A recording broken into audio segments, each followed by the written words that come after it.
تو ایاز صاحب، کیا یہ ایک پریشر ٹیکٹک ہے یا خان صاحب واقعی کسی کال کے یا احتجاج کے موڈ میں نظر آ رہے ہیں آپ کو؟ آپ درست کہہ رہی ہیں.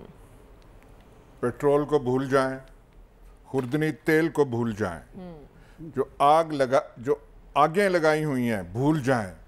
عمران خان یہ کر رہے ہیں، عمران خان نے یہ انٹرویو دیا اور اس کی 40% مہنگائی ہوتی تو یہاں پہ جو ہاتھ ہل رہے ہوتے اور جو عوام کا دکھ آگے آتا وہ آتا. اگلے دن وزیر خزانہ اور ڈپٹی وزیر خزانہ وہ غوث پاشا صاحبہ جو ہیں امریکن وزیر سے ملے. یہ غلط بات ہے کہ انہوں نے پیر پکڑے اس کے، انہوں نے صرف ہاتھ جوڑے تھے کہ خدا را ہمیں IMF کی قسط دلوا دیں.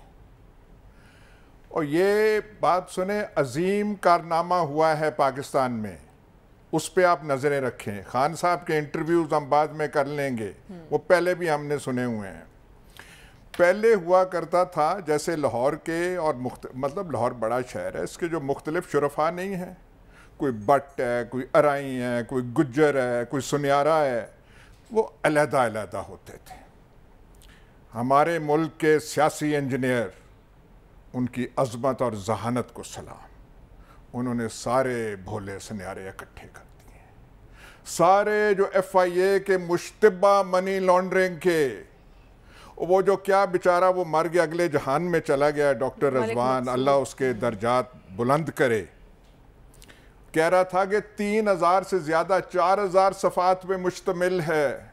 وہ سب پیچھے چلی گئی ہے، ساری ضمانتیں ہو رہی ہیں.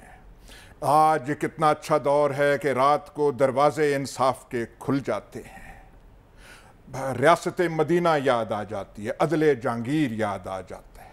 پر یہ پوچھنا رہ گیا ہے کہ جب میرے محبوب قائد، جس پارٹی کا میں رکن تھا، سلمان صاحب، میں وفادار رکن تھا، میرے قائد جو تھے جب گئے تھے لندن تو ضمانت کس نے دی تھی؟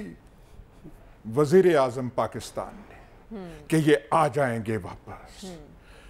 نہ ڈاکٹر بتا رہے ہیں، نہ سلمان صاحب بتا رہے ہیں کہ صحت کا کیا حال ہے، کب آ رہے ہیں.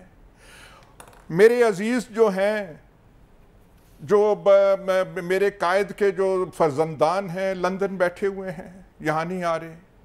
میرے دوسرے قائد شہباز شریف، جس کے ساتھ میں نہیں تھا ایڈوائزر، لیکن مجھے ایڈوائزر کا مطلب وہ رتبہ دے دیا گیا یہاں اپنے ماضی کو نہ برا کہیں. اچھا، وہ جو ہے وہاں پہ ترکی صدر کے میز پہ آ سکتے ہیں، اپنے محبوب وطن واپس لوٹ نہیں سکتے. وہ جو خادم اعلیٰ کے داماد، وہ جو پلازے والے، وہ MM عالم روڈ کے پلازے والے، جہاں پہ پتہ نہیں آگ کہاں سے بھڑک اٹھی تھی، وہ جو ہیں وہ نہیں یہاں پہ آ رہے. لیکن ملک جو ہے آسودہ ہے، سارے وہاں پہ دے دیا ہے. ہمارے ملک کی درخشاں تاریخ میں سیاسی انجینئرنگ کے کتنے کارنامے ہوئے ہیں، لیکن سچ پوچھئے کہ یہ جو ہے سب سے بڑا کارنامہ ہے.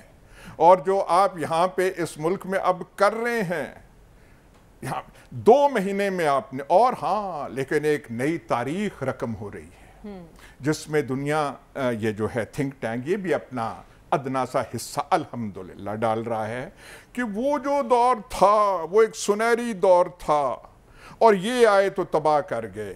اور 2018 میں 2013 سے لے کے 18 تک ایکسپورٹس ہماری %0.5% سے کم بھی نہیں بڑھی تھی، دیوالیہ پہ پہنچ چکے تھے، کرنٹ اکاؤنٹ $20 بلین تک پہنچا ہوا تھا. یہ جو کہتے ہیں ڈالر یہ تھا، اور اسحاق ڈار قرضے لے کر ریزروز آپ کی پوری کر رہا تھا. مطلب ریزروز پوری کرنے کے لیے قرضہ جات مہنگے لیے جا رہے تھے، اور ہمیں یہ تاریخ آج بتائی جا رہی کہ وہ دور ہم وہاں چلے جائیں. اب یہ مہنگائی کے خلاف خان صاحب نکل رہے ہیں، ان کی حکمت عملی آپ ہمیں بتا دیں. وہ کال کی بھی بات کر رہے ہیں، وہ دے سکتے ہیں کال اس پوزیشن میں ہے؟